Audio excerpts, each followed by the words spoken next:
training local law enforcement how to detect and stop terrorists. But is the training anti-terrorist or anti-Muslim? The instructor speaks out. The rain is moving out, and then that opens the door to a big change in our temperatures. And the push to make Georgia schools safer, but missing from the proposals anything addressing guns. Live from Atlanta, 11 Alive at 6 starts now.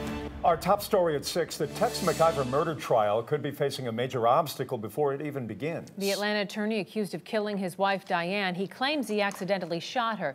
Tonight, though, there is talk this trial may need to be moved out of Fulton County. That's because of some fresh concerns they won't find an impartial jury. 11 Alive's Caitlin Ross live outside the courtroom. Caitlin, what's the problem as defined by the judge? Well, Jeff, the judge says he's just not seeing enough people come forward to say they think they could sit on this jury.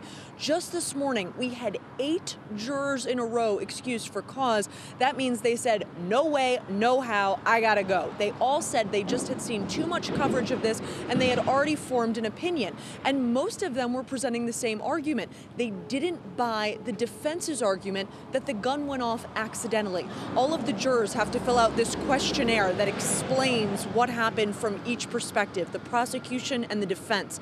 The defense lays out their argument that Tex MacGyver says the gun went off accidentally, and we heard potential juror after potential juror say, no way that could have happened. We're hearing this not from folks who are concealed carry people. We're hearing it from folks who say guns don't just randomly go off. We'd have even more deaths from gunshots if they randomly went off. So tomorrow we'll kick off the 3rd day of jury selection. We were told by the court that they didn't even put a cap on how many people they would call because they knew it was going to be so many folks coming through this courtroom trying to see an impartial jury. The judge did raise the possibility that if they can't find jurors, they may need to move this trial. They mentioned possibly Columbus, Albany, or Savannah, where they could hold the trial and hopefully find an impartial jury, but right now that's still up in the air. Yeah, kind of like Ross Harris when they moved it to Savannah. Yes. Any time frame on this when they will make a decision as to whether they can find this jury or not? Well, they really want to get a jury sat by the end of the week. They have to bring the jurors that they've already cleared back in for a secondary round of questioning. They're hoping to do that Thursday or Friday, but so far they don't even have half the number of jurors they would need to do that. So this really could end up taking a long time. Caitlin Ross reporting from outside the courthouse. Thank you. New at 6, the murder trial for 2 Henry County foster parents accused of killing a toddler has been delayed. Jennifer and Jason Rosenbaum are charged in the death of 2-year-old Layla Daniels. Jury selection was supposed to start next week, but lawyers are fighting about information found on the defendant's iPad. The defense wants the evidence thrown out, but the prosecution wants to use it. The issue has been kicked up to the state Supreme Court, which could take months to hear. The little girl had broken bones and massive internal injuries when she died in 2015. The Rosenbaums say she died choking on a chicken bone. New information emerging tonight about a man toting a pellet gun who was shot and killed by deputies in Carroll County. Records are now showing David Willoughby had been arrested a number of times, including most recently this past November, for pointing a shotgun at neighbors and threatening to blow up their home. 11 Alive's Naima Abdullahi has been following the story all day. And Naima, you spoke with Willoughby's father.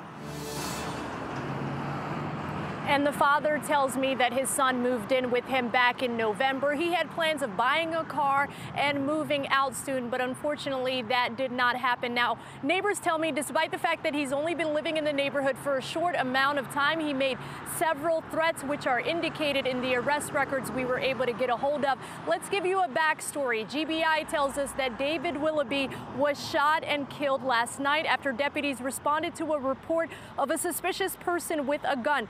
According to the GBI, when deputies confronted Willoughby, he pointed a pellet gun similar to this one at them. Investigators say he would not listen to commands to drop the weapon, and that's when 2 deputies shot him right outside of his father's house where he was living. The father tells me he ducked for cover as soon as he heard the gunshots, fearing for his life.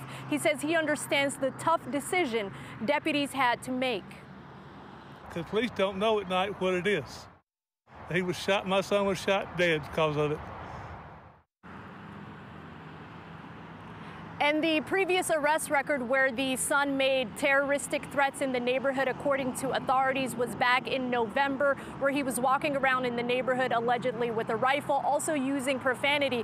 Other charges he faced because of that situation was aggravated assault and public drunkenness. Now, because of all of this and everything else that has unfolded in the neighborhood since he moved in back in November, neighbors say, unfortunately, they weren't surprised by everything that unfolded. Reporting in Carroll County, Naima Abdullahi, 11Alive News. Tonight, the Barrow County Sheriff says a law enforcement training program criticized for being anti-Muslim is still on for this week. That's despite a decision by the Georgia Association of Chiefs of Police to pull its approval for the course titled Islam in America. John Schierick is following the new developments for us tonight.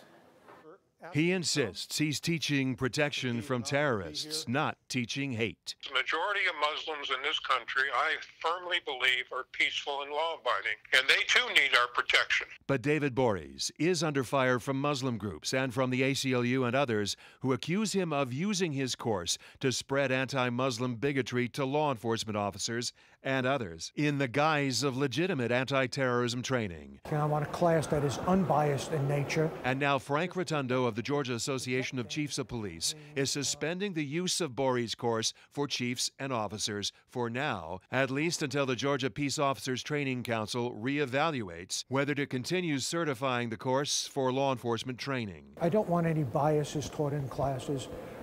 The classes should be without politics and without editorial comments. Borys is the former police chief of Woodstock, and he tells me he welcomes the scrutiny. Law enforcement officers have to have the necessary tools to distinguish or know how to distinguish between peaceful law-abiding Muslims and those who are trying to either kill us through violence or subvert our Constitution. As of now, Borys is still scheduled to teach his course on Thursday to Barrow County Sheriff's deputies for free at the invitation of the sheriff. And an investigator from Post Council will be there to listen to decide ultimately whether to retain the course certification. In Atlanta, John Schierick, 11Alive News.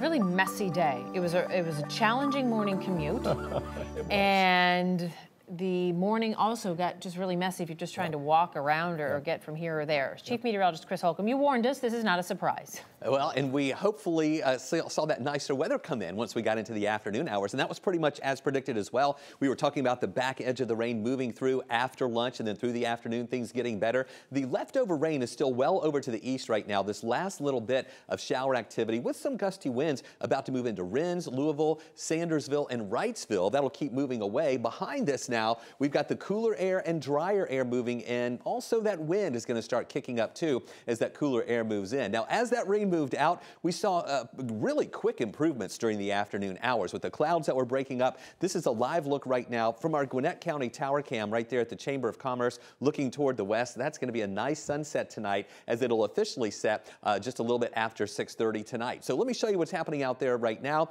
Temperatures in the upper 50s. We topped off at 60 degrees for a high today. It's been a little warmer in northwest Georgia because they had sunshine a little longer there. That actually allowed them to warm up a little bit more. But then this is going to be replaced by cooler air that's going to be coming in here tonight. In fact, we'll see these temperatures falling through the 50s this evening, moving into the 40s overnight. And then even by tomorrow morning, we'll be starting off in the upper 30s here in town, but there'll be some spots in North Georgia close to freezing. We'll let you know if those areas in North Georgia could actually see some flurries. We'll talk about that in just a bit. Chris, thank you. Today, police announced they are upping the reward for information about the disappearance of a CDC scientist to $15,000. It has been 3 weeks and 1 day since 35-year-old Timothy Cunningham was last seen. Police say he left work early on February 12th, claiming he wasn't feeling well. His family says just a few days before he had learned that he was not being promoted at the CDC. This past weekend, volunteers spent hours searching the area near Mercer University's campus in Atlanta for any new clues in the case. Atlanta police say they have not ruled out foul play. You are asked to call Atlanta Crime Stoppers if you have any information about Mr. Cunningham's disappearance. They're known as the Ghostface Ghostface Gangsters. And tonight, nearly 24 alleged members of the violent prison gang are facing criminal charges by the federal government. U.S. Attorney B.J. Pack announced a 21-count indictment today against 23 of the people connected to the gang. Prosecutors say their crimes range from drug trafficking inside and outside of prison to violent assaults and the murders of several police officers. The indictments come from a joint investigation between local, state, and federal agencies targeting gangs around Metro Atlanta. We will not stand back and let rates of violent crime and drug addiction rise here in Georgia or elsewhere, nor will we cede one community, one block, or one street corner to violent criminals and drug dealers like the Ghostface Gangsters. The gang originated in Cobb County about 18 years ago. The Department of Justice says there are now more than 5,000 members, and many right here in our state. Coming up next at 6, state lawmakers working on new ways to increase security at schools. Could it change the way your children attend class?